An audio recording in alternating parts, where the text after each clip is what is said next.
1816, वो साल जब एक सन की फ्रेंचमैन ने ऐसा बॉक्स बनाया जो लोगों की स्टिल इमेजेस ले सकता था और उसका नाम रखा गया हीलियोग्राफ। और फिर उसके कुछ साल बाद 1829, एक ऐसा साल जब उस हीलियोग्राफ को रीस्ट्रक्चर किया, रीडिजाइन किया गया और it started to look like a camera that we have seen in older movies. अब इस चेंज को उस टाइम के लोगों ने एक फेस्टिवल की तरह सेलिब्रेट किया था। अब अगर अपने लुइस और जोसेफ भाई अगर Vivo X200 Pro के कैमरास को देखेंगे ना, तो आई एम प्रीटी श्योर न जाने कितने सारे इनको फ्रेंच टी शॉट्स मारने पड़ेंगे just to recover from the shock. अब ऐसा इसीलिए क्योंकि cameras in general have seen a lot of improvement ever since they were created. Some changes that fundamentally revamp the entire design और बाकी जिसने पूरे कैमरा सिस्टम को डिजिटल कर दिया। और अब मॉडर्न डे एरा में स्मार्टफोन्स के साथ तो भाई गजब ही हो गया है।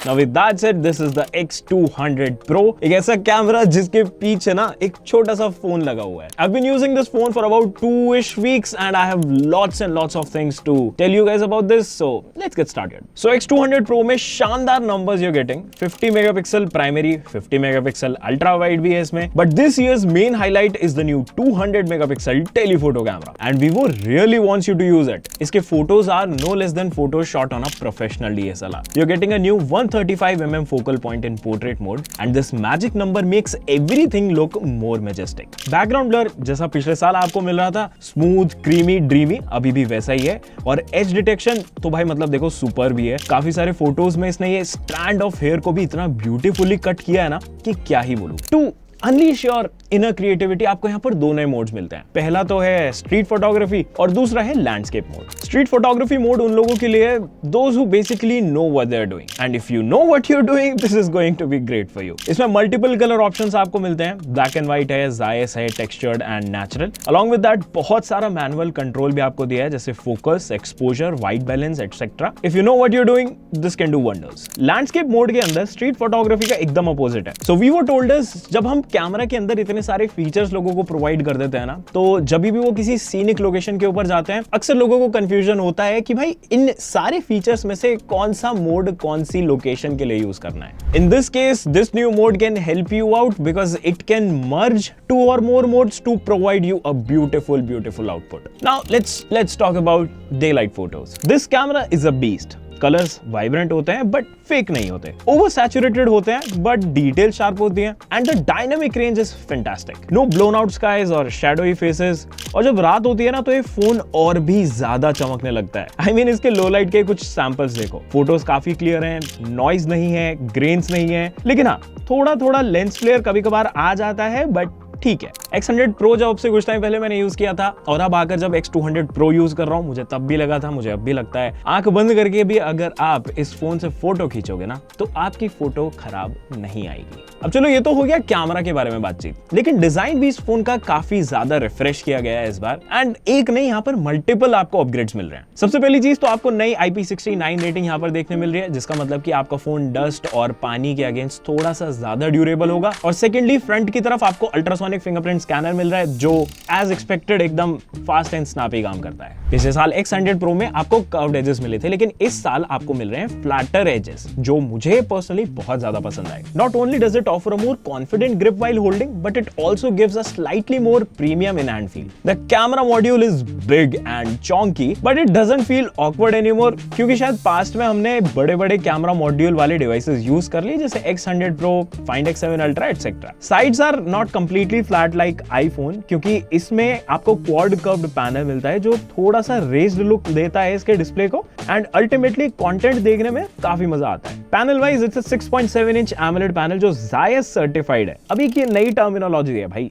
Zeiss certified. तो इसकी वजह से बेसिकली होगा ये कि आपने काफी बार लोगों को सुना होगा कि भाई फोन में फोटोज खींच रहे हो ना तो इसके डिस्प्ले पर मत देखो, लैपटॉप पे या फिर बड़े डिस्प्ले पे देखो सो दैट आपको पिक्चर्स बेटर दिखेंगे। अब ये चीज शायद यहाँ पर एलिमिनेट करने की कोशिश की गई है। स्क्रीन की डिटेल्स एंड शार्पनेस एंड जितनी भी पंचीनेस है उसको कुछ इस तरह से कैलिब्रेट किया गया है कि ये जो नेचुरल आई एक्सपीरियंस होता है उसको मिमिक करने की कोशिश करती है। I mean, that is the best explanation I have for this. Well, to be honest, I don't even know if this is Zeiss certification at work या फिर कुछ और है, but हाँ, content देखते हुए तो मुझे यही चीज realize हुई।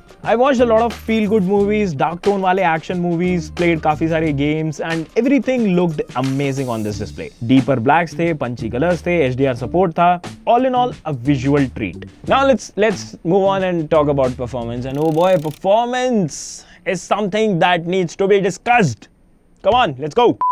Being Vivo's flagship for 2024, इसके अंदर आपको मिलता है MediaTek Dimensity 9400 चिपसेट जो पेयर्ड है विद 16GB LPDDR5X रैम और साथ में आपको मिल जाता है UFS 4.1 512GB storage. Good thing is that ये एक ही वेरिएंट आपको इसका मिलता है, ऐसा नहीं कि 3 वेरिएंट इधर है 3 वेरिएंट इधर है, अब चूज कर लो जो आपको करना है। नहीं, एक ऑप्शन आपको अपने हिसाब से कंपनी ने दिया है, आपके भले के लिए दिया है, अगर चूज करोगे तो ज्यादा खुश रहोगे। This goes up against Oppo Find X8 Pro, Realme GT7 Pro, आपका iQOO 13, even the iPhone 16 Pro Max. Flagships. अब जहां पर सिर्फ बेंचमार्क्स की बात आ रही है ना, तो performance wise this is not able to beat the elite duo of iQOO 13 and Realme GT7 Pro. In fact अगर आप सिर्फ Antutu ही नहीं Geekbench पर भी देखोगे तो it was not even able to touch the numbers of Snapdragon 8 Elite chipset. With that said, this is a very very respected score. In fact पिछले साल के किसी भी फ्लैगशिप ने ये नंबर टच भी नहीं किया था. Moreover, this is not even a performance focused phone, this is more of a camera focused phone जो कि परफॉर्मेंस वाइज भी आपको डिसअपॉइंट नहीं करता है. गेमिंग वाज काफी स्मूथ, 90 FPS भी आपको मिल जाएगा BGMI में, and even day to day scrolling, app opening, shutter speed, it was all very smooth. बस परफॉर्मेंस वाइज जो चीज मुझे थोड़ी सी मतलब इत्सी बित्सी सी थोड़ी सी अनॉय करी वो ये थी कि हर बार फोटो क्लिक करने के बाद, specially portraits, there is slight lag of processing. Now I do understand that whenever I click the picture, there are thousands and thousands of algorithms that are put to work in order to align a picture, but I just wish कि किसी तरीके से ये चीज अगर eliminate हो पाए तो शायद मेरा एक्सपीरियंस थोड़ा सा ज्यादा बेटर होगा. सॉफ्टवेयर साइड एक अच्छी खबर है, एक बुरी खबर है. पहले कौन सी सुनोगे? अच्छी? नहीं, मैं बुरी बताऊंगा. सुनो अब. Bloatware. Look, I'm a chill guy. I know how companies wants to make money by selling their products and services to people, but my point here is that this is not a budget smartphone. This is a flagship smartphone, and by putting bloatware, that too on a flagship, isn't the most ideal way of making money. I'm sure background में बहुत सारी चीजें होती हैं that I'm not aware of, but as a customer, I don't really like the fact that मेरे almost 1 lakh रुपए के phone में आपको Block Blast या फिर Rolling Twins जैसे applications मिलते हैं. Now moving on to what I found really good about this software is that companies have now started to take the long-term software support seriously, and Vivo has boarded that train. इसमें आपको 4 साल के Android updates मिल जाएंगे और साथ में है 5 साल के security updates. Now I just hope Vivo इसके spare parts भी 9-10 साल तक maintain करे, क्योंकि मैं OT अपडेट करके क्या ही करूंगा अपने फोन में, या फिर फोटोज खींच के क्या ही करूंगा अपने फोन में अगर वो उसकी बैटरी 2-3 घंटे चल पा रही है. तो थोड़ा मतलब देखना पड़ेगा कि ये चीज़ों को बैलेंस करना पड़ेगा. जब तक आप OT अपडेट्स दे रहे हो अपने फोन में, तब तक आपको स्पेयर पार्ट्स भी मेंटेन करने पड़ेंगे.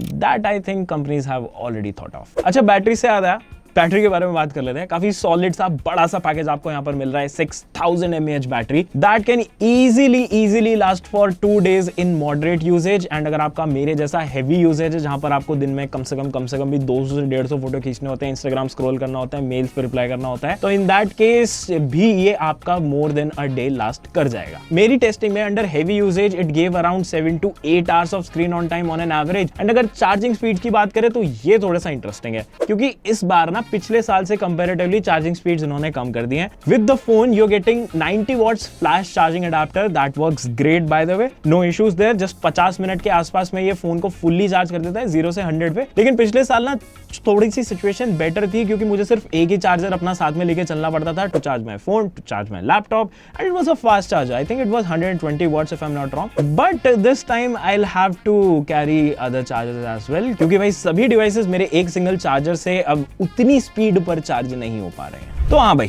अब आ गई फाइनल बात, किसको लेना चाहिए, किसको नहीं लेना चाहिए, कब लेना चाहिए, क्यों लेना चाहिए, कैसे लेना चाहिए, सारी बातें करते हैं. So it's very simple. If you are one photography enthusiast who either is looking for a smartphone that has great cameras, या फिर एक ऐसा एस्टैब्लिश्ड फोटोग्राफर जो अपने लिए एक सेकेंडरी डिवाइस देख रहा है जिस पर वो अच्छे फोटोज खींच सके, तो without a doubt Vivo X200 Pro is a great smartphone. Premium look and feel है फोन का, अच्छे खासे डिस्प्ले है, आपको कैमरास तो सॉलिड मिल जाते हैं, और इसके अलावा जो ओवरऑल इन हैंड फील है ना, वो भी काफी ज्यादा सैटिस्फाइंग है. बट अगर कैमरास आपकी प्रायोरिटी नहीं है, yes you want good performance, yes you want good display, अच्छा डिजाइन भी आपको चाहिए, तो there are other options that you can have a look at. Let's say even the Vivo X200, not the Pro model, इसका जो छोटा भाई है वो भी काफी अच्छा सौदा है भाई। उसमें आपको कैमरास थोड़े से ट्रिकल डाउन होकर के मिलेंगे, कुछ थोड़े बहुत इधर और चीजें की हुई हैं डिजाइन में जो आपको जो उसको थोड़ा बजट बनाएगा, लेकिन उसके अलावा that is also great device. If you're looking for something more performance focused, then maybe iQOO 13 and Realme GT7 Pro can be